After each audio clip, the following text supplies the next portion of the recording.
Hi guys. So I put up a poll on Instagram a couple weeks ago asking if people would rather see a what's in my fridge video or a what's in my pantry video, and I think refrigerator won, but it was pretty close, which didn't help me a lot because I wanted to do both anyway. The reason I put up the poll was just so I could see which one you guys might want to see first. So this was, I think, a day or so after I went grocery shopping. I went to Trader Joe's with my dad. I also went to Trader Joe's by myself, and then I also went to Sprouts by myself, I think, which now I'm trying not to bounce around from different grocery stores. I'm trying to just pick one and get what I need there, and that's it. I'm trying not to be too picky about specific things that I want. I'm just gonna pick a store and whatever they have, that's what I'm eating that week. But I think the state of my refrigerator that you're about to see, I actually filmed that about a week ago. And that was when the grocery stores were still you would show up and not find anything, especially stuff that I really wanted, like frozen fruits and frozen veggies, beans, pasta, rice. They didn't have any of that stuff. So I did have to make multiple trips at first, but now I haven't been to the store in, I want to say it's been 2 weeks. So I guess what I just said is incorrect. It was probably, this was actually from 2 weeks ago. Cause yeah, I think it's been 2 weeks since I've been to the store. And yeah, so this week I actually signed up for Thrive Market. I got a free membership from them, which I will make a video about as soon as my box arrives. And the first box you get from them, you get free shipping as long as you spend $25. So I did that, and I kind of got some of my more specialty items from them. So then it's easier to just show up at the grocery store and get whatever's available. So I'll probably go back to the store in person within the next week or so. I need to get more produce and restock the veggies and fruits in my freezer. I would also like to stock up more on rice, beans, and pasta, so hopefully I can spread out the distance between grocery store trips. But I think that's it. This video doesn't really need that long of an intro. I'm going to show you what's in my fridge, and I'll see you. Bye.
so there you have it. That's what's in my fridge, or what was in my fridge, because I've eaten some of this stuff already. Actually, the last clip that you saw inside the little pull out drawer thing, I almost forgot that. I walked away from my fridge and then I remembered that that was there. And honestly, even in real life, like, I forget that that drawer is there. And that drawer tends to be where I put some of the best stuff. Like, you saw guacamole in there, you saw like that fancy tofu and like the Light Life strips. Like, that tends to be where I put like the fake meats and like special stuff.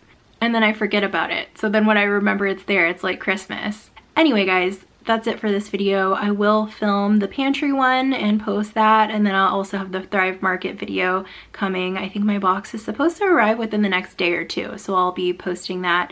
And I'm also thinking about challenging myself to do daily videos again, just because, like I said yesterday, it still feels kind of weird, like posting videos normally during this time.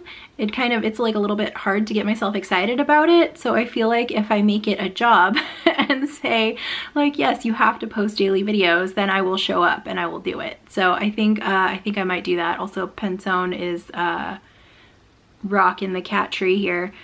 I don't have a proper tripod yet. I actually ordered one and I don't know when it's gonna come because stuff is delayed. But yeah, hopefully that is another change we'll see this month, is that I will stop using my cat tree as a tripod. Okay, I'm gonna go now. Bye. Oh no, oh no.